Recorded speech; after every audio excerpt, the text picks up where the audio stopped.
जन स्वराज पार्टी के संस्थापक प्रशांत किशोर ने बड़ा बयान दिया है।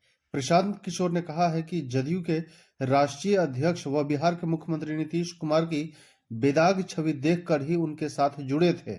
यही कारण है कि उनको मुख्यमंत्री बनाए रखने के लिए राजद से गठबंधन करने की सलाह दी थी, लेकिन अब तक की मेरी सबसे बड़ी राजनीतिक भूल है। बीते रविवार 9 मार्च को स्थानीय परिषद में मीडिया से कहा कि मुख्यमंत्री नीतीश कुमार के अलावा नेता प्रतिपक्ष तेजस्वी यादव पर भी जोरदार हमला बोला। प्रशांत किशोर ने कहा कि जिस तरह की राजनीति नीतीश कुमार ने 2014 तक की, उससे बिहार में विकास की गति तेज थी। विकास कार्यों की गति भले ही तेज न हो, लेकिन सरकार लेने लगी थी।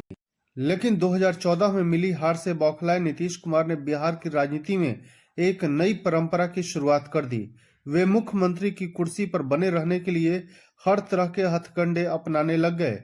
नीतीश कुमार ने सभी राजनीतिक मर्यादाओं को ताक पर रखकर अपनी कुर्सी को प्राथमिकता दिया। इसी कारण मैंने उनसे अपनी दूरी बना ली।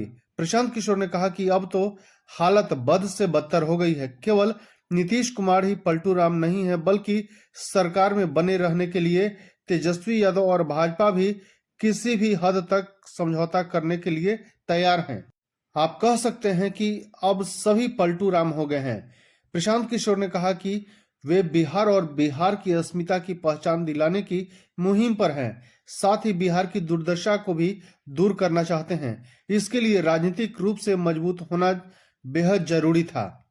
आगामी विधानसभा चुनाव में अकेले दम पर बिहार की सभी 243 विधानसभा चुनावों में जन स्वराज पार्टी चुनाव लड़ेगी और जनता के आशीर्वाद से जीतेगी भी। प्रशांत किशोर ने कहा, चुनाव के बाद भी हमारी पार्टी किसी गठबंधन में शामिल नहीं होगी। धन्यवाद।